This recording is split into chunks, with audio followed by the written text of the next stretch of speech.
buenas tardes, estimados amigos. Empezamos hoy un programa que va a ser el primero de una sucesión, de una serie de programas que van a llevar como título Verdades lisas.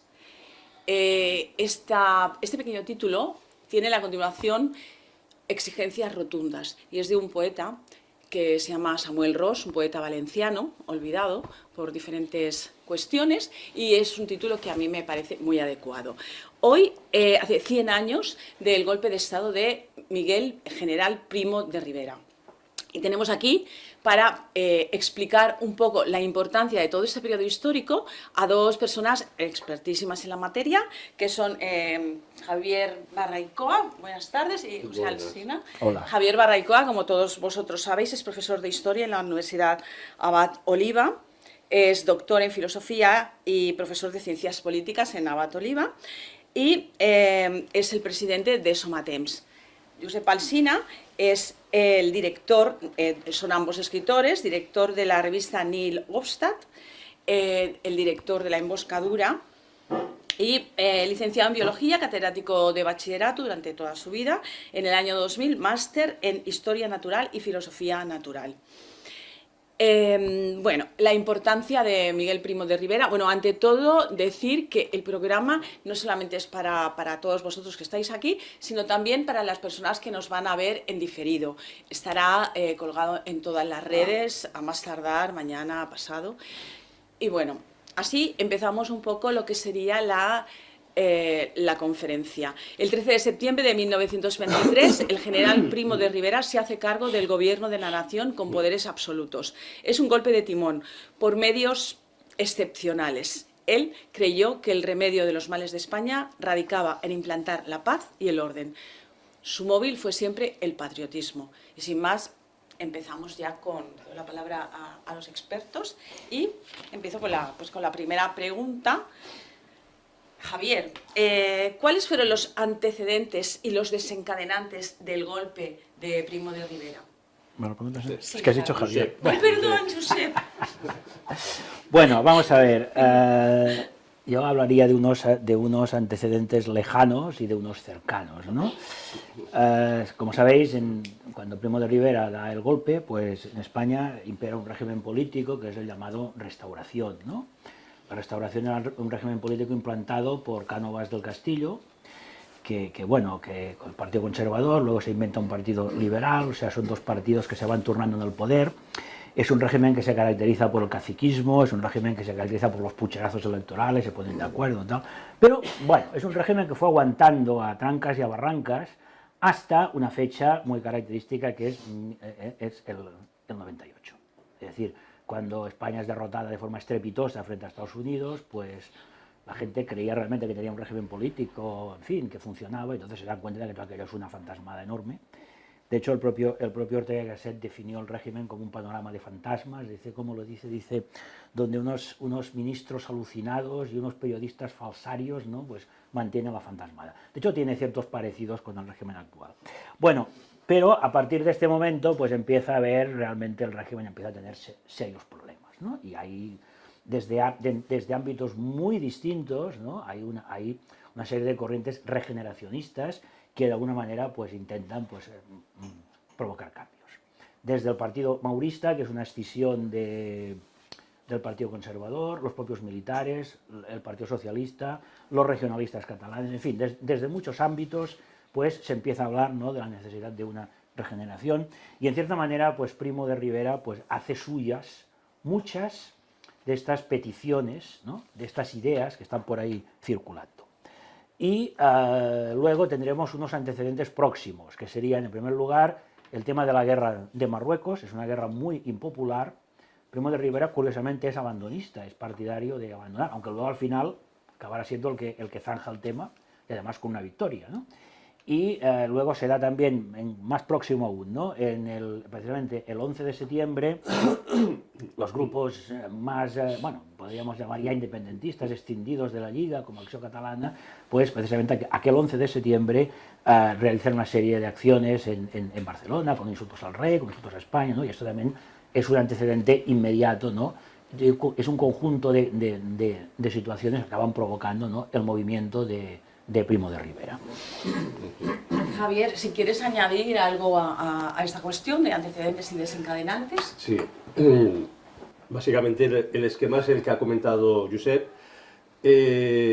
Hay varios también puntos que son muy importantes, ¿no? Por ejemplo, en 1921 muere asesinado Eduardo Rato, que es, para que no sepas, el primer ministro entonces del Partido Conservador, que ya venía de una escisión. Lo que pasa en la Restauración es que lo podemos asociar a lo que está pasando hoy en día, es que al final se va desgastando el turnismo partido de izquierdas, partido de derechas, ¿no? Esto se va desgastando, como se ha señalado bien, hay una escisión del maurismo. Maura vendría a ser como una especie de patriotismo que intenta ser de la derecha, conservador, más puro, pero bueno, eso no consigue cuajar. Luego, cuando ya parece que Eduardo Dato va a poner orden en la derecha, pues lo asesinan. Se pasa un periodo que se llama el trienio bolchevique. Hemos de pensar que el Partido Socialista es un partido revolucionario, se va radicalizando. En el 1920 se funda en toda Europa el Partido Comunista. Y creo que también hay que señalar que es una época que poco a poco se va volviendo muy convulsiva. De 1919 a 1923, que es cuando se da. Yo, más que dictadura de Primo de Rivera, lo llamaría directorio de Primo de Rivera. Es una cosa, lo ya comentaremos, muy peculiar, porque es de los pocos casos que hay un golpe de Estado y no hay ni un solo muerto, ¿no? Porque buena parte de España estaba esperando que alguien pusiera orden, porque en 3 años se calcula que hubo 1.200 atentados, que vendría a salir unos 300, 400 atentados de media. O sea, prácticamente cada día o había un muerto o había un intento de asesinar a alguien. Evidentemente la patronal sufre en Cataluña, sobre todo, y no lo podríamos entender sin el epicentro del directorio en Cataluña, ¿no? En Cataluña, claro, el sindicalismo es brutal. Cuando los sindicatos libres matan a Seguí, a Salvador Seguí, el noi del Sucre, ¿no? Que es un famoso anarquista. Esto lo hacen en marzo del 23. En venganza, los anarquistas matan en Zaragoza al cardenal de Zaragoza, a Juan Soldevila. Imaginaros que aquí de repente un anarquista mata, pues, un obispo. Algo grave está pasando. Y luego ya viene la proclamación de la toma de gobierno de Primo de Rivera, en la cual hace un manifiesto y va señalando, porque es muy realista, todos los males que afligen a España. También hay que decir que Alfonso XIII, y esto es aviso para navegantes, porque alguno es por llevar esto un poco a la situación actual y hacer el paralelismo, que creo que es muy interesante. Alguno dice, bueno, Felipe VI puede frenar la amnistía y el independentismo, tal. Alfonso XIII, en 1921, viendo que España ya se va al desastre y que el turnismo se va al desastre y que los partidos políticos conservadores no van a ningún lado, hace un famoso discurso en el Casino de Córdoba, donde deja entender sutilmente que, hombre, que él es el rey y podría, digamos, tomar unas riendas independientemente de la Constitución, o sea, asumir más funciones que la propia Constitución de 1876 le atribuía. Y entonces, bueno, evidentemente hay un rechazo brutal de la izquierda, pero ese intento mínimo que llevará al golpe de Estado, que es con la connivencia de Alfonso XIII, destapará también lo que es la corrupción del ejército. Pensemos que el ejército no eran todos unos santos, era un ejército muy masonizado, y como ya se arrastraban desde la guerra del Rif, que fueron una serie de guerras y constantes o conflictos sucesivos, se había, digamos, corrompido mucho. Había una corrupción interna del ejército, del sistema.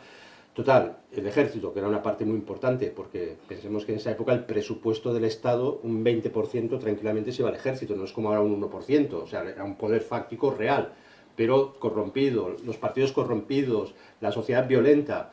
La única salida viable en ese momento para España pues fue el directorio. Muy bien, Javier. Josep, ¿qué sectores sociales y políticos apoyaban a Primo de Rivera y quiénes estaban en contra? Bueno, en un principio lo apoyaba casi todo el mundo, con una excepción, la clase política oligárquica de los grandes partidos, que se ve marginada. De hecho, los grandes enemigos de Primo de Rivera no es la izquierda. Eso, precisamente, estos partidos oligárquicos, formados básicamente por aristocracia, terratenientes enriquecidos con la desamortización de Mendizábal, que además era gente que había estado bloqueando siempre la industrialización por sus intereses agrarios, ¿no? Y luego el resto de fuerzas políticas y sociales, pues hay cambios, ¿no? Hay cambios a lo largo del proceso. Pero en un principio, Primo de Rivera tiene el apoyo en Cataluña de la Lliga. Luego ya la cosa se pone un poco peor porque, bueno, con el tema del catalán, en fin, hay problemas, ¿no?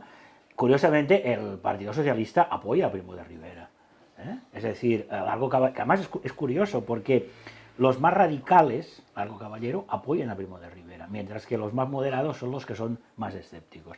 De hecho, Largo Caballero es miembro del Consejo de Estado, ¿no? Bueno, Primo de Rivera ilegaliza la CNT, pero en cambio su sindicato favorito era la UGT. Es decir, que hay los intelectuales, incluso hay declaraciones del propio Azaña a favor de Primo de Rivera. Ortega y Gasset apoya a Primo de Rivera, al menos al principio, ¿no? Es decir, que hay un amplio consenso. Luego ya, a medida que pasa el tiempo, las cosas van cambiando.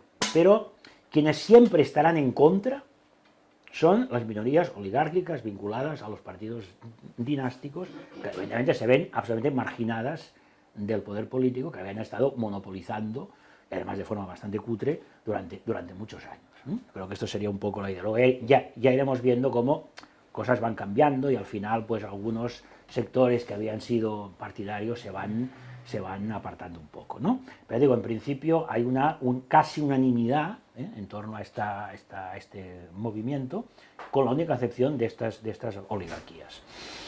Sí. Javier, si quieres añadir algo al respecto. Sí, completamos un pelín porque ahí se recoge de la época como llevándola, si mal no recuerdo, la Capitanía General, y si no, aquí Paco Caballero me corregirá, estando en Barcelona, Primo de Rivera se codeaba con los líderes de la Lliga, que representaban también esa oligarquía, porque hemos de pensar que el primer catalanismo simplemente se separa del conservadurismo o del caciquismo de derechas conservador simplemente por intereses locales, pero eran el mismo estatus social, se conocían todos prácticamente, y normalmente cenaba Primo de Rivera, merendaba, cenaba, al lado de lo que es ahora la Universidad de Barcelona antigua, el edificio antiguo, pues al lado, la calle Aribau, que hay unos bares, una de restauración, estaban ahí en la Gran Vía viendo, y hablaba siempre pues con Puig i Cadafalch, que era el presidente de la Mancomunitat, bueno, y de hecho todo el mundo sabe que, bueno, la Lliga, los catalanistas le animan a que dé esta proclamación, que de hecho le acompañan muchísimos lligairas al tren que sale de Aragón, y ya se coge hace la proclama y se va para Madrid, y todos aplaudiendo y todos entusiastas, y ahí había mucho catalanista. Por tanto, luego también veremos que cuando yo creo que ahí Primo de Rivera no supo calibrar bien, rápidamente se desentiende de esta oligarquía catalanista, pero lo había necesitado para sobrevivir en el poder, ¿no? Entonces, una vez se desprende de ella, va a empezar al régimen a cojear. Bueno, esto lo tenemos que tener muy claro. También, curiosamente, el tío de Primo de Rivera, de Miguel, había sido Fernando Primo de Rivera, que había sido un general famoso por luchar contra los carlistas y tal. Y no sé si será por esto o también por la cuestión, es curioso que el carlismo no apoya a Primo de Rivera, ¿no? Porque lo ve precisamente por eso, que es una solución. Es verdad que lo están deseando, porque los primeros que sufrían el pistolerismo en Barcelona eran los carlistas, que estaban integrados en el sindicato libre, y ahí iban cayendo dirigentes de los sindicatos libres. Mañana te pega un tiro uno de la CNT y mañana te pega un tiro a ti, y bueno, eso era un sin parar. De hecho, hay listados enormes de gentes asesinadas, como he dicho antes, en esa época. Pero el carlismo no lo ve como solución, porque en el fondo intuye que el directorio no es un régimen en sí mismo, y esto es algo que lo podemos discutir y plantearse, sino que es el apoyo que necesita la monarquía liberal para sustentarse ante una crisis que ya es tan brutal que por sí misma no se puede, ya va a caer, ¿no? Entonces es un intento de, bueno, ¿cómo apoyamos al régimen, ¿no? Y entonces yo creo que estos son los parámetros. Muy interesante lo que ha dicho Josep. Para situarnos, Primo de Rivera, cuando crea los consejos sociales, una especie de corporación para que mediar entre los trabajadores y los empresarios, algo muy corporativo, no escoge como intermediario ni a la CNT ni a los sindicatos libres, que teóricamente siempre los han acusado de ser el pistolerismo, la mano de la derecha y tal, pero curiosamente no coge a los sindicatos, coge a la UGT porque le sirve muy bien, los puede dominar muy bien, y a ellos les interesa la UGT porque toca poder, ¿no? En ese momento toca poder, pero los grandes perdedores son los sindicatos libres y luego, evidentemente, los anarquistas, ¿eh? Entonces es curioso, ¿eh? Luego cuando el órgano que vertebra todo eso es la Unión Patriótica, que luego si conviene la analizamos porque es muy, muy interesante cómo se componía. Entonces, digamos que, ¿dónde se puede situar ideológicamente a Miguel Primo de Rivera? Sí. Bueno, es complicado porque, a ver, él recoge una serie de ideas propias del regeneracionismo, ¿no? Lo que pasa que, claro, yo personalmente creo que ideológicamente no estaba muy bien situado, en el sentido de que era un militar y entonces, pues, claro, a veces se le compara, ¿no? Dice, Mussolini, a ver, yo creo que hay diferencias muy importantes, ¿no? En primer lugar, Mussolini es un dirigente político con un gran partido de masas detrás, ¿no? Que hace una marcha sobre Roma, no tiene la mayoría, pero tiene una gran fuerza, ¿no? Y entonces, el rey se ve prácticamente obligado, ¿no? Claro, el caso de Primo de Rivera es muy diferente. De hecho, creo que revela algo muy sintomático de España, y es que es el déficit que han tenido siempre determinadas fuerzas políticas para organizar una fuerza social civil al margen del ejército. Es curioso, ¿no? Es decir, aquí siempre, tanto en el caso de Primo de Rivera como en el caso de la guerra civil, siempre, a pesar de que hay una participación civil, pero siempre ha habido tener que recurrir cuando en otros lugares de Europa y por aquellas mismas épocas hay movimientos, no digo iguales, pero sí parecidos, que tienen mucha más autonomía y que el ejército se limita a observar, ¿no? Es decir, entonces esto yo creo que es un déficit ideológico importante, ¿no? Y que se mueve siempre entre la duda, ¿no? Entre lo que Carl Schmitt llamaba la dictadura comisaria o la dictadura constituyente. Es decir, la dictadura comisaria es una dictadura como hacían los romanos, ¿no? Es decir, que dura un tiempo de crisis, pero para luego volver a lo que había antes, ¿no? Y en cambio la dictadura constituyente es una dictadura que lo que hace es preparar un régimen nuevo. Entonces yo creo que Primo de Rivera siempre se movió un poco entre la duda, ¿no? Pero claro, ¿volver a qué? El problema era volver a qué. Cuando intentan volver, cuando al final el rey le retira su apoyo, ¿volver a qué? Bueno, intentan volver a la restauración, aquello se hunde por todas partes y viene la República, ¿no? Y por otra parte, para avanzar en la constitución de un régimen nuevo, pues yo creo que también le faltan elementos ideológicos, le falta también el apoyo de los intelectuales, es decir, se mueve un poco en esta contradicción. Era también un poco, él lo había enfocado como un poco transitorio, ¿no? Sí, bueno, claro, transitorio es la dictadura comisaria, pero llega un momento que no, que él empieza a imaginar la posibilidad de constituir un régimen nuevo. Pero claro, no sabe muy bien cómo hacerlo, ¿no? Y este es un poco, creo, el problema va un poco por ahí, ¿no? Sí. O sea, él se encuentra, ideológicamente es que un militar normalmente es muy difícil que tenga ideología, ¿no?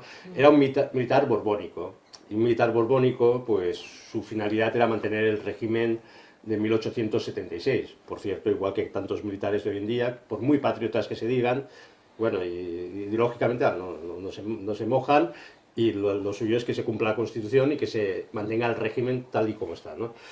Entonces, claro, como el golpe de Estado o la dictadura o el directorio se hace inevitable, porque es que era inevitable, de hecho, como se ha dicho antes, muchísima gente lo acoge, celebradísimamente, porque de la noche a la mañana se acaban los asesinatos, vuelve la paz. Yo he conocido gente mayor que a su vez lo habían vivido de sus padres, ¿no? Ese director decía, no, en nuestro valle siempre había asesinatos y cosas. Llega el golpe y se acabaron los asesinatos, se acabaron los robos, se volvió al orden, y claro, el orden es un argumento muy potente. Pero es verdad que él hace una pequeña aproximación al fascismo. El fascismo italiano, digamos, la lógica interna casi era la misma, sin ese movimiento de masas. Porque en el año 22, un año antes, Mussolini consigue que Víctor Manuel III, digamos, derogue el Parlamento, la Constitución vigente y le entrega el poder a Mussolini, ¿no? Lo que pasa que, evidentemente, Primo de Rivera no era un Mussolini, ni tenía masas organizadas, ni escuadras detrás, ni tenía... Y entonces él duda, ¿eh? De hecho, la Unión Patriótica, luego lo comentaremos, la Unión Patriótica, que es el partido único de aquel momento, quiere apoyarse en los sectores más, no más católicos en sentido carca tradicional, sino los más católicos más fuertes, ¿no? Más organizados. Y entonces ahí Primo de Rivera se encuentra con esto, que es un régimen. Claro, una dictadura no puede ser un régimen, o lo instituyes en un régimen de verdad, como os he dicho antes, o es un régimen transitorio, pero la transitoriedad no la puedes estar manteniendo siempre. Y es verdad que se hicieron muchísimos esfuerzos y muy interesantes para dotar a España de cosas que luego, infraestructuras, bueno, una serie de cosas, la CAMSA, Telefónica, cosas, un salto bastante importante en el orden del Estado, del desarrollo. Pero, ideológicamente, como ha dicho Josep, dio tumbos. De hecho, al final, y lo que también he comentado, parece que el leitmotiv era, bueno, la unidad de España, ¿no? Los catalanismos el catalanismo es muy peligroso, pues al final vamos a acabar con el catalanismo. Pero yo creo que el problema de España era bastante más profundo. El catalanismo era un efecto más, algo que se estaba manifestando, pero no lo supo determinar. De hecho, aquí en Cataluña había como asociaciones, muchas de militares, que iban para ver si en las iglesias se hablaba en catalán, y entonces hubo una denuncia, un chivatazo, en esta iglesia el cura ha dicho la misa en catalán y tal. Y claro, como sería un militar de Zamora, resulta que la misa está en latín, ¿no? Lo había dicho en latín, ¿no? Claro, pues no distinguía mucho, ¿no?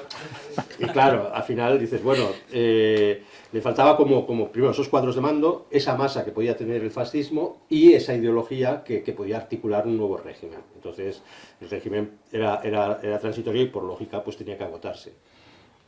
A vuestro juicio, ¿qué fue lo mejor y lo peor del gobierno de Primo de Rivera? Bueno, yo respecto a lo mejor he hecho los deberes y tengo aquí un montón de datos. Bueno, algunos ya los ha comentado. Desde luego, desde el punto de vista económico y social, el balance es increíble, increíblemente positivo, esto no se puede negar. En 1927 se crea CAMSA. Fijaros, cuando Primo de Rivera coge el poder, en España hay 2.796 kilómetros de carreteras. Cuando lo abandona hay 9.494. El consumo de electricidad se multiplica por 2. Aparte de CAMSA se crea Iberia, se crea la empresa Casa que fabrica aviones y se crea Telefónica. En 6 años hay un incremento del Producto Interior Bruto acumulativo del 4,6 anual. Fijaros, incrementos de gasto, 50% en educación, 98% en beneficencia, 200% en sanidad, 2000% en protección infantil, 700% en reforma agraria. Fijaros también en el incremento de profesorado de la pública, de 3.000 en 1923 a 34.000. A esto nos parece poco, pero probablemente era mucho, ¿no? Y en primaria de 27.000 a 32.000. Aparte de esto hay que aclarar, también es muy interesante la legislación social, es decir, el parte de una idea que, bueno, yo creo que es de sentido común, ¿no? Bueno, antes de repartir la riqueza hay que crearla, ¿no? Evidentemente, si no se crea riqueza, lo único que se reparte es miseria, ¿no? Está la creación de los comités paritarios, que por cierto, el ministro que lo crea es Eduardo Aunós, que era catalán, que procedía de la Lliga, curiosamente, ¿no? Y bueno, sí, se parece un poco a las corporaciones fascistas, pero con una diferencia, y es que él, bueno, sí, ilegaliza la CNT, pero no ilegaliza, o sea, la parte sindical no es plural. Evidentemente la mayoría de la tajada se la lleva la UGT, pero bueno, también están los sindicatos libres y los sindicatos católicos, que aunque en grado bastante menor, pero también están presentes en las instituciones. Hay que hablar también de la reforma fiscal de Calvo Sotelo, que provocó sobre todo las iras de esta oligarquía que antes hablábamos. También hay que hablar de la reforma de los ayuntamientos, donde, por cierto, introduce una representación sindical. Es decir, que hay bueno, y podríamos hablar de muchísimas más cosas, ¿no? en el sentido de que, bueno, si nos atendemos a estos aspectos, evidentemente hay un balance muy positivo, ¿no?, de estos años. Bueno, yo en los aspectos negativos hablaría en primer lugar un poco esta falta de concreción, y después yo creo que a pesar de que él conocía muy bien Cataluña, y además era un hombre que quería Cataluña, pero creo que con el tema catalán se equivocó. Es decir, una cosa es el separatismo y otra cosa es que se haga una misa en catalán. Bueno, y si era en latín todavía peor, ¿no? Y que además, bueno, por ejemplo, hay un acontecimiento que forma parte, ¿no?, de todo esto, y es su ministro del Interior, Severiano Martínez Anido, que estaba muy vinculado a los sindicatos libres, ¿no?, y hacen algo que, bueno, que después les va a acarrear muchos enemigos, sobre todo entre una clase media, ¿no?, que es la toma prácticamente a tiros del CATCI, que era el Centro Autonomista de Dependents del Comerç y de la Indústria, que, bueno, los del sindicato libre se apoderan prácticamente a tiros con el apoyo explícito e implícito de Martínez Anido. O sea, en este aspecto creo que en Cataluña se equivocó en algunas cosas, ¿no? Por ejemplo, estuvo muy bien cuando echó a Puig y Catafal de presidente de la Mancomunitat, porque era un personaje, en fin, impresentable, pero claro, en lugar de disolver la Mancomunitat, podría haber extendido el modelo a otros lugares, ¿no?, como una forma de gestión de las regiones, algo que es perfectamente asumible. Pero bueno, evidentemente si comparamos estos datos con los errores que se pudieran cometer, evidentemente, para mí por lo menos creo que el balance de este periodo histórico es muy positivo para España, sobre todo teniendo en cuenta lo que vino después. Claro, después vino la Segunda República, ¿no? O sea, al final era un militar, entonces lo del populismo todavía no estaba muy desarrollado como ahora, ¿no? No, añadiendo a todas estas cosas que evidentemente fue de golpe un cambio espectacular en España, también el retiro obrero, que vendría a ser ya la jubilación. Por primera vez aparece la figura de vivienda de protección oficial en España. Yo creo, y coincido con Josep, cuando él quiere desmontar la Mancomunitat es algo que se monta anteriormente, en tiempos de Alfonso XIII, y se cogen 4 diputaciones y se aunan y se la entregan a Prat de la Riba, que era catalanista, y ahí, a partir de ahí, pues claro, el catalanismo empieza, pues, a tocar poder y etcétera. Pero cuando echa a Puig y Cadafal, que era un demente, un obsesivo del catalanismo, nombra como presidente y le engaña a Alfonso Sala. Alfonso Sala es un famoso empresario textil de Tarrasa, que había montado, fijaros, en Cataluña, un empresario que contra el caciquismo catalanista de la Lliga había montado la Unión Monárquica Nacional, un partido de derechas fundado aquí con la intención de apoyar la monarquía, la unidad de España, y Alfonso Sala era catalán, y español, y nunca hubiera traicionado a Primo de Rivera. Él tenía la intención de descatalanizar la Mancomunitat y que fuera un órgano como eran las diputaciones, ¿eh? Entonces, una vez que se le entrega a la Mancomunitat, lo que no le dice Primo de Rivera es que la intención última es deshacer la Mancomunitat. Alfonso Sala se siente como muy hundido, muy traicionado, y entonces ese apoyo civil de una parte también de la oligarquía catalana, que podía haber apoyado a Primo de Rivera, pues también se va poco a poco alejando, y en ese sentido es la poca, digamos, como capacidad de estrategia, ¿no?, de Primo, en ese sentido. Y luego, ojo, también hemos de pensar que mientras que descuidó lo ideológico, porque a él es que no podía, porque era militar, como he dicho, ¿no? Entonces no tenía la capacidad ni tuvo los apoyos suficientes para construir una estructura ideológica o crear un movimiento social político.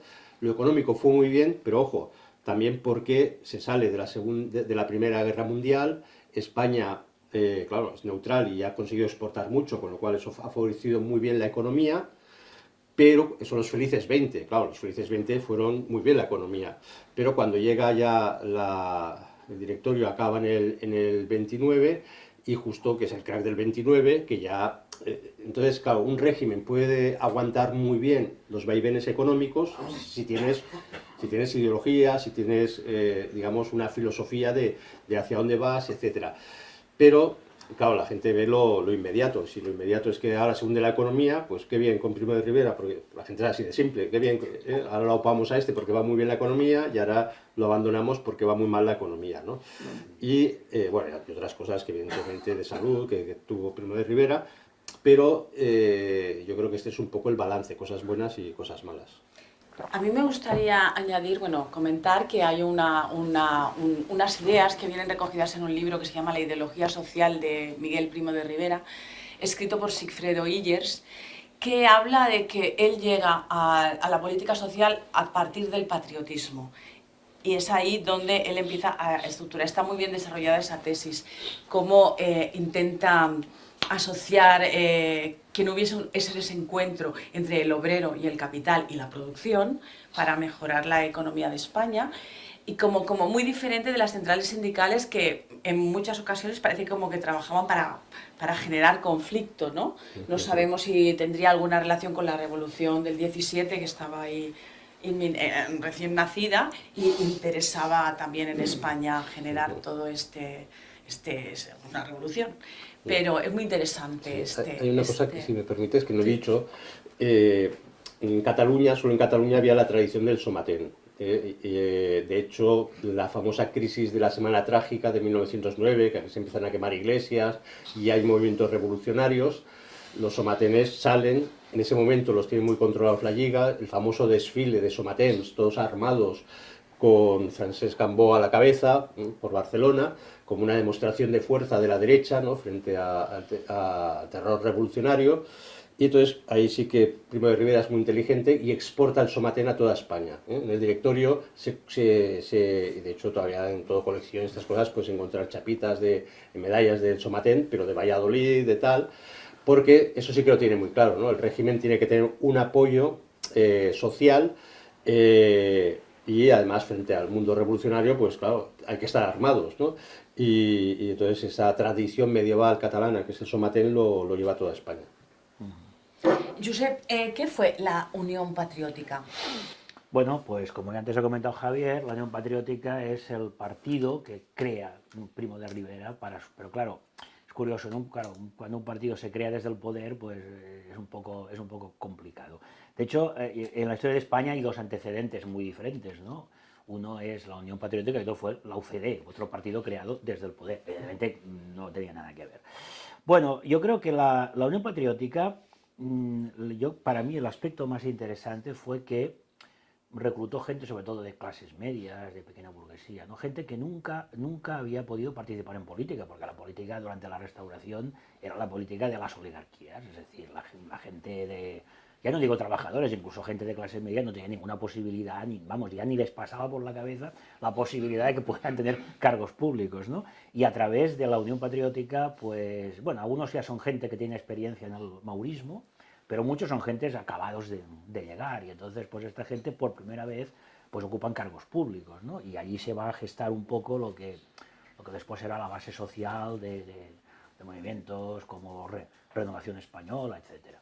Claro, por otra parte, como partido su capacidad de actuación era bastante limitada, ¿no? Porque claro, de un partido se crea pues para crear un movimiento de masas para llegar al poder, pero si aquí se invierten los términos, primero llegamos al poder y luego creamos el partido, pues la verdad es que su actuación partidista, pues bueno, creo que dejó bastante que desear, y aparte tampoco hubo allí nunca una elaboración doctrinal muy seria, aunque bueno, me parece que participó José María Pemán y alguno de esos, ¿no? Pero yo creo, lo más interesante creo que fue que por primera vez sectores de las clases medias, incluso las clases medias humildes, pues tuvieron una participación directa en el poder, cosa que hasta entonces nunca había ocurrido, ¿no? ¿Y qué provocó entonces la caída de Primo de Rivera? Bueno, me dejas. Por supuesto. La Unión Una cosilla Patriótica. a la Unión Patriótica, no, porque esto en su momento lo estudié relativamente bien, la Unión Patriótica, y es muy interesante, porque es un partido apolítico, ¿no? Sí, un partido llama apolítico. Un partido político apolítico. Apolítico, ¿no? ¿sabes? Y de ahí que es verdad, ¿no?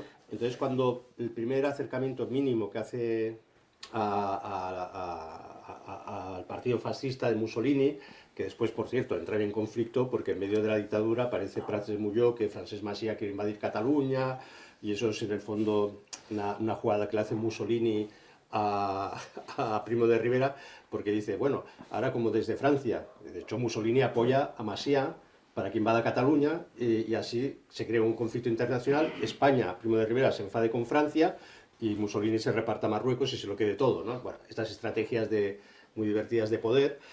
Pero la Unión Patriótica, en este acercamiento que rápidamente sale, él busca, bueno, España es católica, pues vamos a apoyarnos en sectores católicos. No quiere el carlismo y por eso el lema curioso de la Unión Patriótica, si el carlismo es Dios, Patria, Rey, la Unión Patriótica tendrá como lema, primero, en primer lugar pone patria en vez de Dios, en segundo lugar, en vez de Dios, religión, y en tercer lugar, monarquía, ¿no? Entonces queda una especie de trilogía, pero bueno, más moderadita, digamos, ¿no?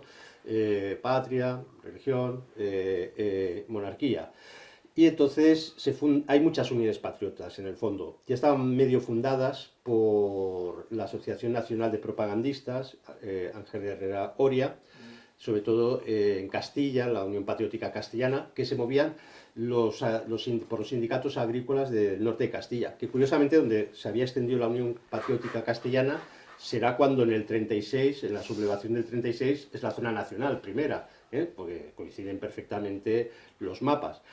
Y entonces, pero lo interesante es que es verdad que se había nutrido de Aunós venía de la Lliga, se hace de la Unión Patriótica, era catalanista y se hace de la Unión Patriótica apoyando la dictadura, y luego con el tiempo será ministro con Franco, o sea que estos iban y venían con todos, ¿no?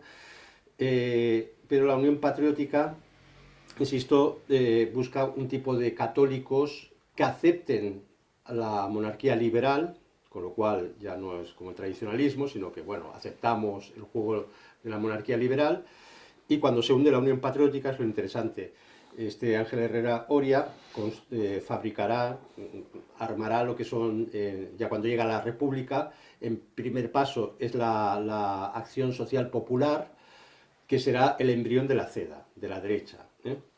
Esto lo digo por un motivo, porque si hacemos paralelismos, Franco tuvo el movimiento también, el movimiento único, ¿no?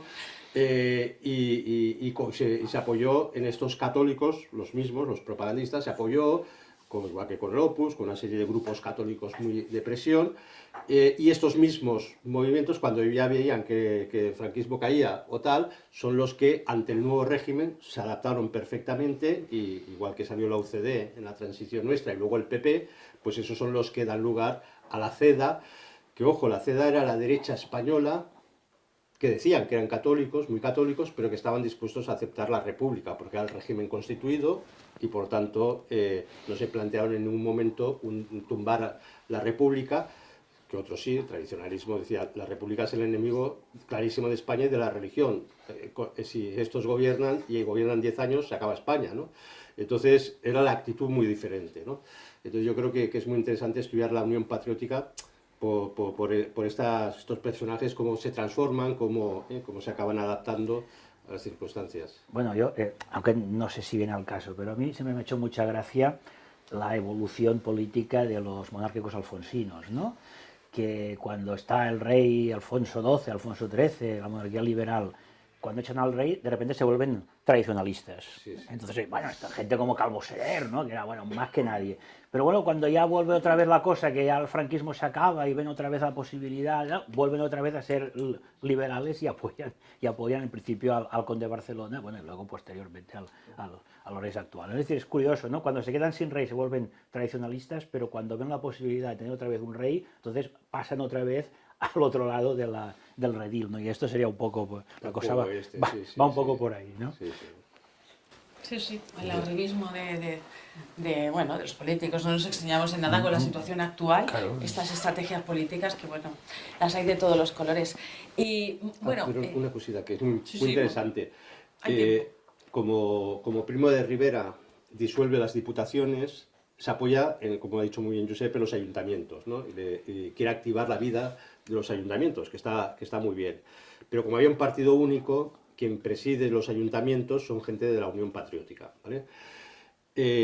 Acaba el régimen del directorio, vendrá la Segunda República, y cuando ya llega la Guerra Civil, los revolucionarios no eran tontos, se habían quedado con el listado de quiénes eran de la Unión Patriótica, quiénes habían ocupado ayuntamientos o llevado los ayuntamientos con Primo de Rivera, y por ejemplo la lista de militantes de Unión Patriótica asesinados durante la guerra es muy alta, muy elevada, ¿no? Porque, claro, era evidente que estaban sentenciados por haber colaborado con Primo de Rivera. Muy bien. ¿Y qué provocó la caída de Primo de Rivera?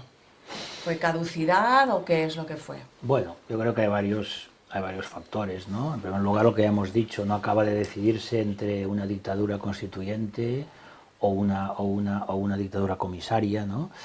Los problemas económicos, hay sectores que lo han apoyado al principio y que luego, pues por diversas razones, como Javier ha comentado, ¿no? Porque yo creo que en un principio, muy en un principio el carlismo le apoya, pero luego, bueno, por diversas razones, y más aquí en Cataluña, por el tema catalán, ¿no?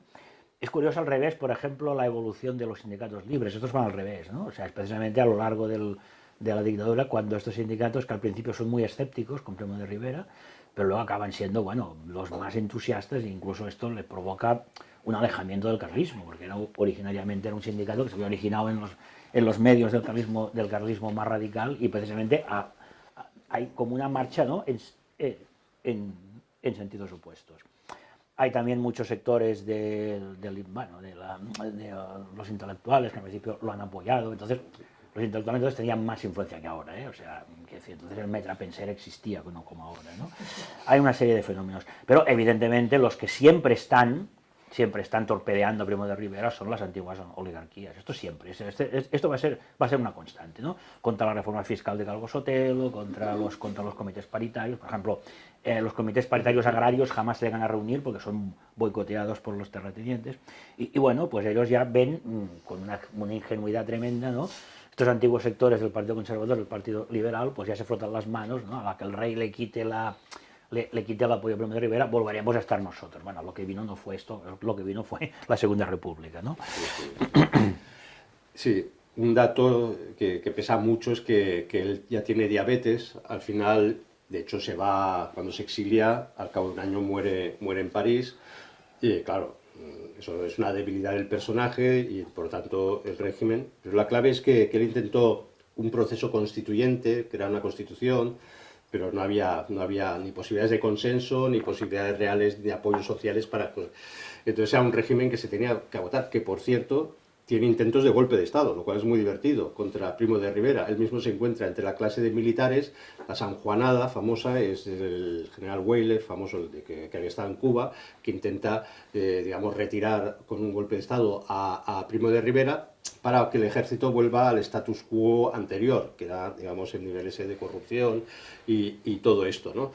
Y entonces, de hecho, cuando ya abandona España, le retira su favor a Alfonso XIII, encarga a otro militar para que, digamos, pueda continuar el directorio, el general Berenguer, pero dura nada, ni un año, porque vienen las elecciones municipales, esas famosas elecciones municipales parece que las está ganando los republicanos, que luego resulta que no fue así, y fue motivo suficiente para que Alfonso XIII huyera. Por tanto, la monarquía ya estaba muerta. Digamos, el régimen de la restauración borbónica, después de la Primera República, la guerra carlista, y bueno, se acaba todo eso porque por fin viene aquí la restauración y la monarquía de 1876, que para mí es clarísimamente una reproducción luego lo que aparece en nuestra Constitución del 78, pues ese régimen, es lo que ha dicho Josep, murió con el desastre del 98. Lo demás era estirar, alargar, gobiernos que duraban un año, que duraban 8 meses, se volvían tal, conspiraban unos contra otros, la izquierda así institucionalizada, dirigida por el conde de Romanones, ¿no? Un conde que representaba a la izquierda, era un sainete, ¿no? Era una cosa...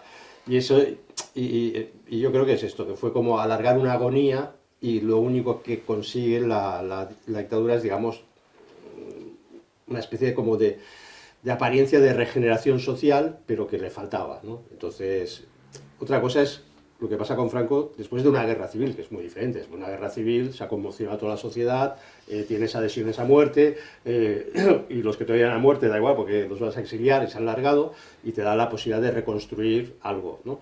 Pero él no tiene esa posibilidad, nunca la llegó a tener, ¿no? Y por eso cuando pincha económicamente y físicamente ya está débil y pierde esos apoyos, pues el régimen ya está muerto. Pero de alguna manera sentó la base para que a partir de ese patriotismo se enfocase con una perspectiva social, que todo eso después se recogió en otras ideas, y hablando pues del movimiento nacional, de la época azul del movimiento nacional, pues sí que realmente se aplicó una política social desde el patriotismo, con lo cual pues, bueno, pues no fue Eso por un estéril, lado. ¿no? Y luego porque en España, y perdón, Josep, si vas a decir, pero en España tenemos, yo creo que es un problema. A lo mejor es la solución, porque nosotros queremos la varita mágica, ¿no? Que alguien tome el poder, que alguien dirija este país, ¿no? Esto era lo que, después del desastre del 98, que España pierde sus provincias en ultramar, todo el mundo descolocado, pensemos que Cuba era el 25% del PIB español. O sea, perder Cuba era irse a la ruina más absoluta, ¿no? Que más le dolería a las oligarquías, pero evidentemente. Y entonces, esta situación, bueno, yo creo que, no sé por qué lo decía, se me ha ido santo al cielo. Bueno, la caída del Primo de Rivera. Sí, bueno, porque cómo había quedado España. Sí, bueno, sí, que el régimen, sí, el régimen social, o sea, cuando viene el regeneracionismo, ¿no? Joaquín Costa, que es el famoso regeneracionista, por cierto, que los primeros catalanistas se consideran regeneracionistas y se encuentran con Joaquín Costa. Vamos a salvar España, los catalanistas y Joaquín Costa, que era Maño y todos aquí. O sea, no era un independentismo de ahora, no era un regeneracionismo. Joaquín Costa tiene la famosa expresión que tanto gustó a tantos españoles: necesitamos un cirujano de hierro, ¿no? Cirujano de hierro. Tal, que mucho la gente lo vio en Franco, lo vio tal, y lo vio en Primo de Rivera, ¿no? Pero claro, un cirujano de hierro, es decir, la varita mágica, ¿no? Viene pone las cosas en su sitio y ya van a funcionar así 100 años o 1000, no. Al final necesitas un sistema político, ¿no? Necesitas una cosmovisión ideológica de un sistema. Entonces, yo creo que en España somos mucho el cirujano de hierro, ¿no? Que venga alguien aquí con el sable y solucione los problemas. Vale, lo solucionará en periodo, pero después o regeneramos realmente la sociedad, y esto es lo que se nota con Primo de Rivera. Pero es verdad que da ese aspecto social que es muy interesante, ¿no? Por primera vez en España, yo creo que es por primera vez en España.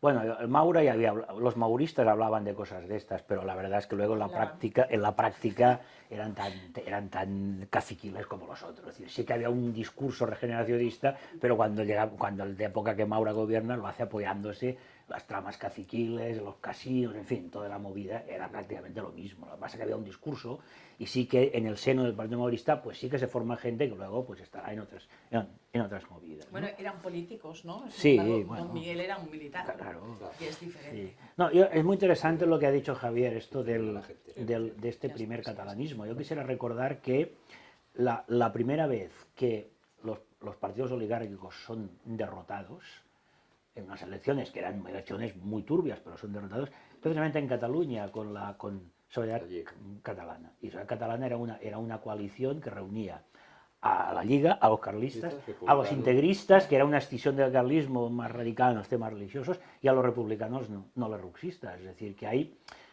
una, de mano de Cambó, bueno, era un señor más bien oligarca, más bien conservador, pero que hay también ya un cierto discurso regeneracionista que se da aquí, que luego se pierde con Prat de la Riba, ya la cosa va por otro lado, ¿no? Pero que hay realmente hay un discurso, ¿no? Y hay un discurso de Cambó en Zaragoza diciendo, no, es que el regionalismo no es solo para Cataluña, el regionalismo es para toda España, ¿no?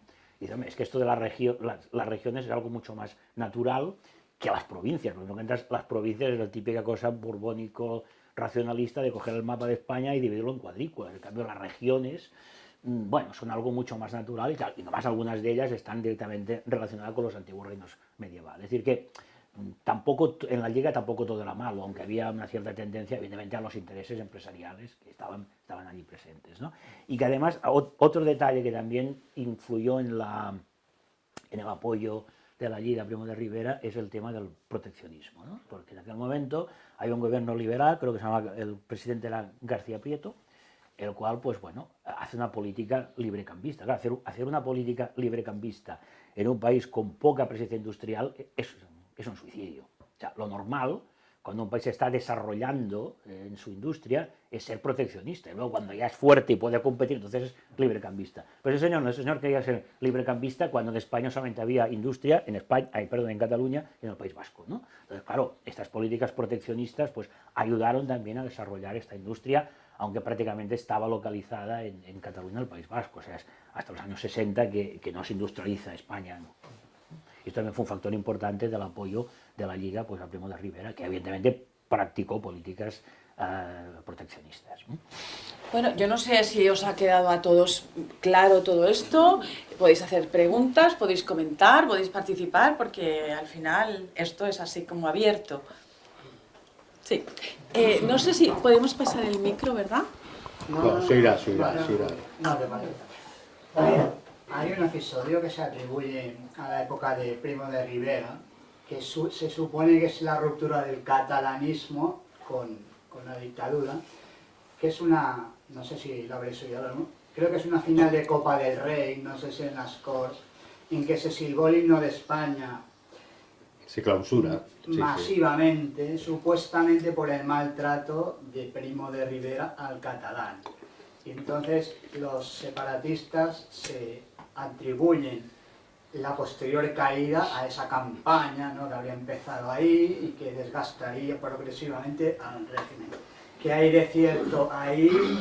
Es verdad, es mitología, hubo esa pitada y o tuvo impacto o fue simplemente algo, bueno, una anécdota y que no influyó realmente en la vida política. Eso ocurrió, pero no, evidentemente no tiene ese impacto que se le quiere dar tirando para atrás y reconvirtiendo la historia. Eso es evidente, porque Primo de Rivera siguió teniendo muchos apoyos, aunque perdió el apoyo de la Lliga. Aquí en Cataluña había muchísimos empresarios, gente de orden.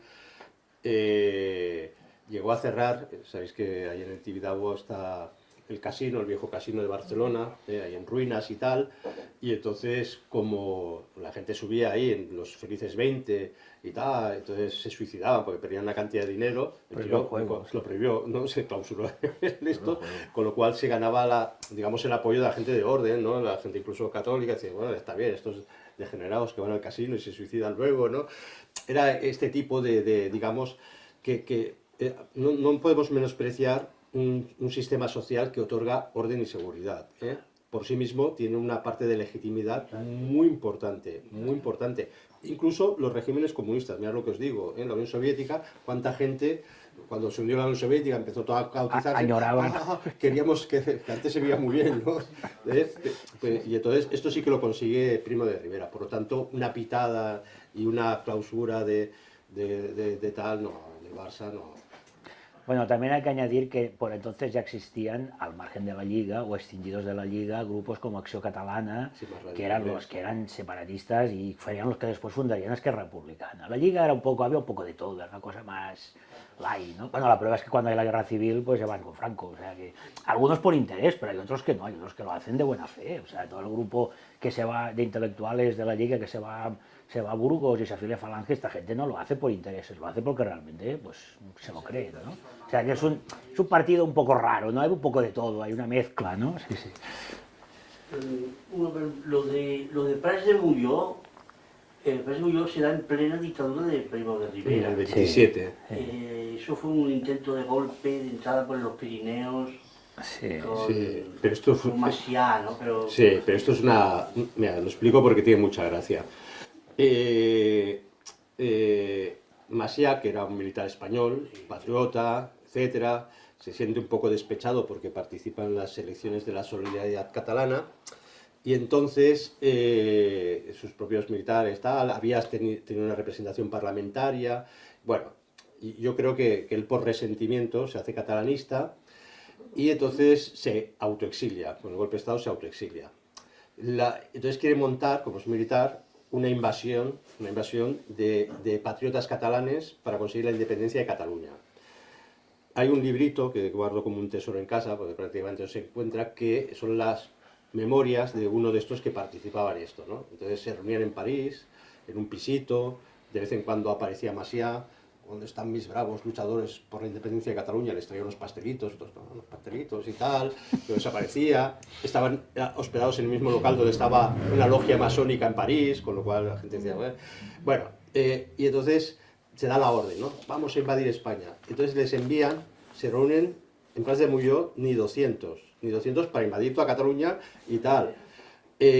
Inspirados y movidos por un gran revolucionario, Garibaldi, un pariente de Garibaldi, que era un agente secreto de Mussolini, por lo que he dicho antes, ¿no? Van unos cuantos revolucionarios que Mussolini dice, sí, que invaden España, estos desde Francia, y ya verás la crisis que le meten a Primo de Rivera, y así, porque España, Italia y Francia se estaban intentando repartir el protectorado de Marruecos, con lo cual, si España y Francia se empiezan a pelear, Italia, su gran aspiración, que era tener territorio africano, pues bueno, y entonces cuenta, dice, y entonces llegó ya el gran día de la invasión. Entonces desde París les dan billetes y le dan un saquito con balas.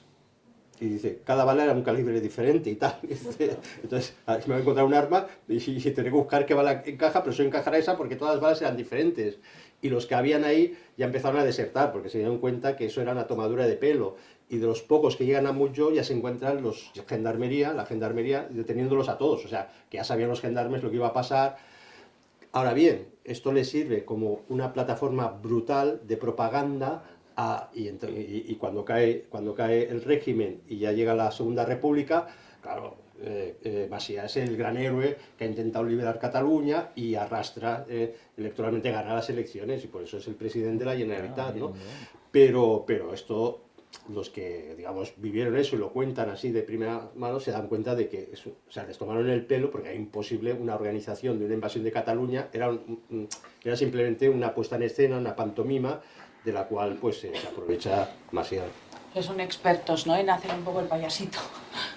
Sí, espera, que Paco. Paco. Sí, yo quería felicitaros porque me ha parecido muy clara la exposición que habéis hecho. Sin embargo, hay un puntito que creo que merece la pena profundizar un poquito más, porque yo le doy muchísima importancia. Es el momento en que convencen los militares a Primo de Rivera para que haga el desembarco de Alhucemas. Ah, sí, esto es importante. Eso es importantísimo. Importante. Yo creo que lo más importante que hizo Primo de Rivera fuera de los aspectos, llamaríamos, económicos, ¿no? ¿Por qué? Explicar un poquito porque la gente igual no sabe lo que significa. Humilde opinión, creo que lo que hizo Primo de Rivera en el desembarco de Alhucemas es un hecho histórico que perdurará en la historia de España.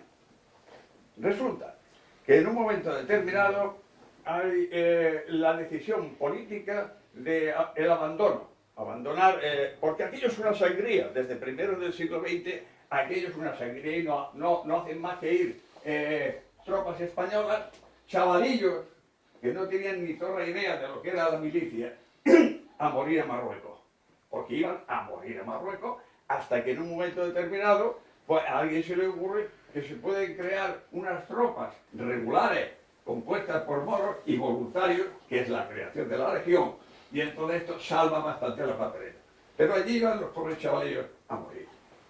Entonces, era tan impopular la guerra de Marruecos que Miguel Primo de Rivera decide que no, que hay que abandonar el llamado protectorado de Marruecos. Pero ¿qué ocurre? Que en el seno del ejército hay otras sensibilidades y hay quien le dice, después de haber derramado la sangre que hemos derramado, que tenemos ahí miles y miles de muertos enterrados y ahora nos vamos a marchar y vamos a dejar abandonados a estos muertos, y esto sensibiliza a Primo de Rivera, de tal forma que busca las alianzas y los acuerdos necesarios con el ejército francés y entonces organizan el famoso desembarco de Alhucemas. ¿Qué significa esto prácticamente para la sociedad española? Esto significa que hay miles y miles de madres y padres que ya no tienen que llorar la muerte de sus hijos. Eso es lo que significa. porque aquello era un matadero. Y eso es lo que todas las madres de España tendrían que agradecerle a Primo de Rivera. Nada más.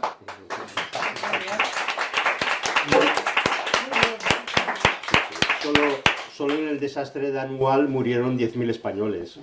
Perdona. Porque, Había sí, sí. una palabra. Era para puntualizar. Año 21 es lo del desastre de Anual.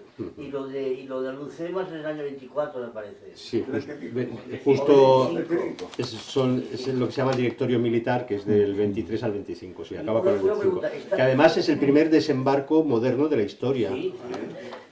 Estat Sí, sí. català ya funcionaba entonces, ¿no? ¿Qué? Estat català ya funcionaba. El Estat Se català, fundó en el 22, me parece. sí, ¿no? pero era un grupúsculo... Por aquel atentado que hubo en el sí, Garraf. sí, en el Garraf. El atentado de Garraf también se da en el tiempo de Primo de Rivera, ¿no? Sí, sí. El veintitantos también, otra. Sí, la patochada, sí. Garraf, se quería matar. Yo quería preguntar si creen que existe una intención deliberada por parte del Partido Socialista en esconder el papel de Francisco Largo Caballero durante el directorio del Miguel Primo de Rivera. Hombre, sí, es evidente que existe. Y que si hay alguna obra, y si alguno de los ponentes podría exponer un poco en el papel de Francisco Largo Caballero durante esta época para ilustrarnos esta verdad tan incómoda, pero que tanto placer nos causa. Sí, bueno, creo que ya lo he comentado, ¿no? Que Francisco Largo Caballero forma parte del Consejo de Estado. Claro, lo que ahí no está muy claro por qué apoya a Primo de Rivera. Hay varias hipótesis, ¿no? Hay una hipótesis que es que, claro, Primo de Rivera ilegaliza la CNT, que es el máximo rival sindical de la UGT, y en cambio apoya a la UGT. Esto es un motivo, es evidente, ¿no? Pero luego yo creo que también hay otra cosa más, ¿no? Y es que ellos, Largo Caballero, seguía muchas cosas, pero tonto no era, ¿no? Y se da cuenta perfectamente que cuando la dictadura se acabe, él se da cuenta que aquello tiene fecha de caducidad, ¿no? Entonces dice, bueno, cuando esto se acabe, la monarquía se va a hundir.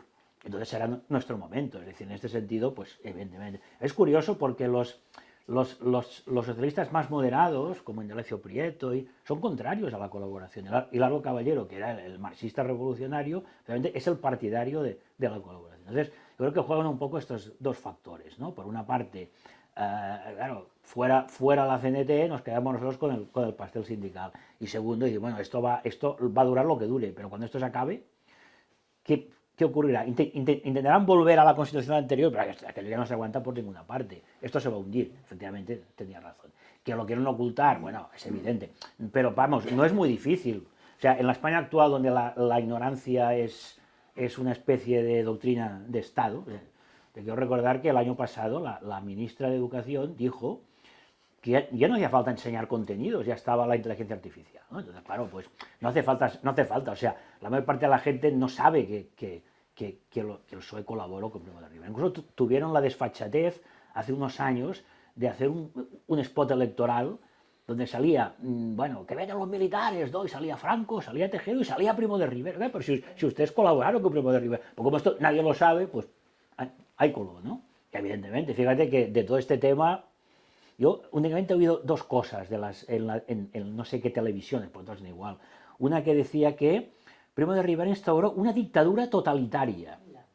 Dictadura totalitaria. Bueno, y luego otros que decían, bueno, que era un populista. Bueno, pues, ya fue todo lo contrario el populista. El populista es lo que habla mucho y no hace nada. Y ese señor hizo todo lo contrario, hacía y hablaba poco quizá, ¿no? Es decir, que bueno, y evidentemente pues no resulta nada difícil ocultar, porque es que hasta seguramente muchos militantes del PSOE no lo saben, ¿no? Entonces, claro, pues, bueno. No saben nada. No saben nada, pues no saben nada. Sí, pero además esa lucha interna en esos dos PSOEs, ¿no? Indalecio Prieto y Largo Caballero, luego lo vemos en la República y luego lo vemos en la Guerra Civil, ¿no? Unos que intentan moderar que el Partido Socialista, sobre todo a través de las juventudes, se asocia al Partido Comunista y luego se entregan, y hay una parte del Partido Socialista que no, que todavía se resiste, ¿no? Entonces, esa división interna existía. Pero Pero vamos, yo estoy convencido que hay gente que piensa que el PSOE lo ha fundado Pedro Sánchez, ¿no? Porque Seguramente, el nivel de incultura es de tal calibre que... Bueno, igual que confunden la dictadura de José Antonio Primo de Rivera. Rivera con Miguel Primo de Rivera. No, Apoyamos esto sale en un libro, voluntariamente eso sale en un libro de texto Sí. de Salió, historia, salió, ¿eh? salió. sale. En un Y libro los de alumnos texto lo de tienen muy bachillerato, claro. ¿eh? Sí. O sea, cuidado, que A mí me decía lo han dicho alumnos de que bachiller. no sé si decía que Miguel Primo de Rivera fundó la Falange o que José Sí, Antonio sí, sí, sí. Primo de Rivera fue un dictador militar, o sea, no es broma, ¿eh? O sea, en un libro de texto. Bueno, esto ya no lo sé, seguramente, seguramente, seguramente. Es lo que hay. Que los Reyes Católicos también eran fascistas. Ya, ¿no? claro. Y luego las flechas. Luego las flechas. Y los romanos eran fascistas, como todo el mundo sabe. Hombre, Inventaron el saludo romano y el fascio litorio, pues ya Los está. romanos tenían saludo romano. ¿no? Exactamente. Curioso, hacían saludo romano, ¿no? Tantos anacronismos, tantas tonterías y tanta... Bueno, pues si no hay más intervenciones, comentarios... Sí, Francisco. Siempre me ha llamado la atención que un régimen que en principio fue bastante exitoso y que efectivamente pues, mucha gente estaba agradecida en su momento, cómo no fue capaz de institucionalizarse. Es decir, el general Primo de Rivera no llegó a dar con la tecla adecuada para que, una vez desapareciera él, que en sus últimos años también tenía mala salud, no se le ocurrió algún sistema para realmente que su obra perdurara, porque, claro, es curioso porque en este aspecto, tanto la dictadura de Primo de Rivera como la de Franco se parecen mucho, ¿no? Son regímenes que, bueno, fueron bastante exitosos, sobre todo a partir de cierto momento, de Franco, a partir de 1959, a la muerte del dictador, aquello se descompone como un azucarillo, ¿no? Sí, pero es que es muy interesante los paralelismos que se pueden aplicar hoy en día. Ya se ha dicho, Primo de Rivera llega al poder porque España ya era insostenible. Los 3 primeros años es el problema de resolución de temas militares, de acabar con la guerra de Marruecos, tal, y a partir de 1925 intenta esto, sondear, o sea, ya no, que no tenga la cara al régimen de un directorio militar, sino, bueno, tener ministros, gente, Calvo Sotelo entra, bueno, pero ¿qué pasa? Que hacer un régimen tenías que hacer un proceso constituyente. Hacer un proceso constituyente significaba acabar con la Constitución de 1876. Y esto el propio Alfonso XIII no quería, porque decía, no, si está la Constitución, ¿qué nos va? Cosa que me recuerda exactamente a lo que está pasando ahora. Exactamente, que mucha gente, y tú lo sabes, y tal, no, tenemos que luchar por conseguir mantener la Constitución del 78. Pues bueno, pues al final nos hundiremos con ella. Si no tuviéramos capacidad de coger y decir, bueno, ¿qué hay que reformar? Hay que reformar esto, esto y esto. ¿Tenemos fuerza social? Sí, no, va. Y lanzarnos a por ello. Y el régimen quedó enquilosado porque era un régimen militar, provisional, en un sistema, provisional en un régimen, que era el de la restauración borbónica, que ya estaba muerto, era un cadáver, y no querían asumir que era un cadáver, y que eso exigía realmente un proceso constituyente. Y lo podía haber intentado, pero yo creo que primero se desprendió de la Lliga, que podía haber sido un factor más o menos importante. Se enemistó con los militares que eran corruptos y entonces apaciguar Marruecos significaba que muchísimo dinero ya no iba a ir para allá y entonces ya no podíamos vivir del cuento. Y luego lo que también ha dicho muy bien, la Unión Patriótica, al ser apolítica, le faltó ese instinto, ¿no?, de los grandes movimientos. Yo creo que incluso después de la Guerra Civil, con todo el movimiento, con las sinergias de ideologías, carlismo, falange, cosas pum, pam, pum, como mínimo había muchas ideas, ¿no? Y había intuiciones políticas o intenciones o voluntades políticas. Y ahí el régimen no las tuvo. Entonces le faltó como valentía suficiente para decir, no, tenemos que dar un paso, esto no puede ser transitorio, pero claro, si tú mismo aceptas que es transitorio, pues pasa, claro, y muere. Pero es que muere y ya no puede volver lo anterior, porque, insisto, lo anterior ya estaba muerto. Y eso es lo que nadie quería aceptar, ni del Partido Conservador, porque muchos pensaban, bueno, cuando cuando acabe lo de Primo de Rivera, bueno, volveremos otra vez al turnismo, ya volveremos. Es como pasó con el 23F aquí en España. Ostras, empieza la democracia, ETA matando gente, esto se va al traste. Golpe de Estado, gobierno de Armada con ministros socialistas, tal, gobierno de tal, y entonces cuando ya acabemos con el jaleo, bueno, ya seguirá funcionando. No, esto no va así. Y por eso Juan Carlos, que fue muy listo, dijo, no, yo los envío esto Capitán Araña y yo me salgo y a ver si salvamos el régimen, ¿no? Pero es que Primo de Rivera le faltó ese instinto político, ¿eh? Y valentía, porque hacer un proceso constituyente no es moco de pavo, claro. Creo, es mi lectura, ¿eh? Una pregunta. ¿Es posible? Pero yo creo que esto es muy interesante lo que estamos hablando, independientemente que uno piense o haga un juicio u otro, porque yo creo que estamos viviendo tiempos muy cercanos o muy parecidos, ¿no? Y tenemos que estar muy despiertos para decir, ostras, ¿qué va a pasar, no? Es un espejo muy interesante. Sí. Es posible que la figura de José Calvo Sotelo, con sus capacidades, su reforma del estatuto municipal, promoción de elecciones municipales, reforma de la Hacienda Nacional y Municipal, creación de corporaciones telefónicas, pudiera haber sido el verdadero cerebro, y hombre fiel además a Primo de Rivera, en esa institucionalización del régimen, habiendo contado quizá con más apoyos, pero una persona que realmente estuvo hasta el final fiel a Primo de Rivera y que promovió una cierta democratización municipal con el estatuto y verdadero cerebro de los principales de la Unión Patriótica. Sí, podría, pero claro, le faltaba una fuerza detrás, Sí, ¿no? es que Eran no gente sé, aislada. el catalanismo no es el mismo, ni mucho menos, y que se me entienda bien. El maurismo, y no es el paralelismo, pero para que se nos entienda, si el Partido Conservador se estaba ya putrefacto, como está hoy el PP, el maurismo venía a ser como una especie de la ilusión, ¿no? Un Vox, ¿no? Para entendernos. No es el mismo paralelismo, pero para entendernos psicológicamente, ¿no? Que mucha gente buena, aquí está la esperanza. Tal, viene el directorio de Primo de Rivera, Calvo Sotelo está ahí, pero bueno, cuando viene la República, Calvo Sotelo se encuentra que el status quo de la derecha es el de la CEDA, que es otra vez volver a la vieja partido conservador, reciclado esta vez como medio moderno y tal, y claro, funda el Bloque Nacional como otra vez como intento decir, bueno, esta derecha es la de verdad, ¿no? Pero era una minoría y nunca pudo, y eso es lo que impidió que fuera ese gran hombre, digamos, en orden político. Fue un gran hombre porque también fue mártir, ¿no? Y entonces, claro, y ese asesinato marca ya... La guerra ya estaba sentenciada, eso, nos íbamos a una guerra civil sí o sí, ¿no?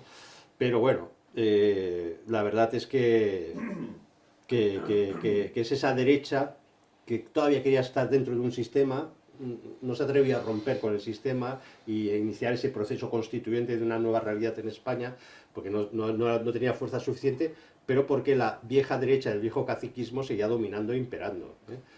Y esto sabemos que ese viejo caciquismo luego llega al franquismo y se reciclan y se hacen todos del movimiento, se ponen camisa azul y todos levantan el brazo y esperan 40 años que se mueva Franco y se ponen la chapa de la OCDE luego. O sea, la cosa ha ido así y por desgracia irá así, a menos que tengamos conocimiento histórico y sepamos leer los acontecimientos.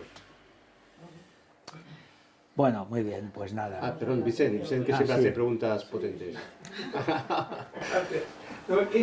¿Qué parte tuvo, digamos, el hijo del dictador, José Antonio?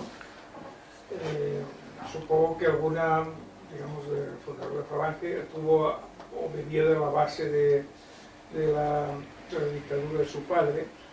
Y puede ser que José Antonio fuera o se metiera en política por reivindicar a su padre. Sí, bueno, las primeras actuaciones van por ahí, con la Unión Monárquica, o sea, la Unión Monárquica Nacional, que no es aunque lleve el mismo nombre, no es lo que antes comentábamos que había aquí en Cataluña, ¿no? Que era el único partido que reivindicaba la figura de Primo de Rivera. O sea, Pasa su que luego fue representación evolucionando. parlamentaria nunca fue por Falange, fue por Unión Monárquica, ¿no? Curiosamente, ¿no? Que era reivindicar la figura de su padre, un punto no decir, oye, ¿no? Claro, cuando un dictador está muerto todo el mundo, ¿no? Es muy fácil meterse, pero es verdad, ¿no? Entonces, otra cosa coge todo ese ambiente nuevo, lo que está pasando en Europa, lo que está pasando en Italia, lo que está pasando en España, y entonces de ahí se origina esa falange, ¿no? Que Paco sabe mucho más que nosotros de estos temas, pero claramente él entra en política por defender la figura de su padre. Al final era letrado él, entonces no solamente defendió a su padre, sino que también puso sobre la mesa toda la cuestión del Rox y todo aquello. Era básicamente reivindicativo. Bueno, pues si os parece, damos por Pues sí. levantamos la sesión. Muchísimas gracias.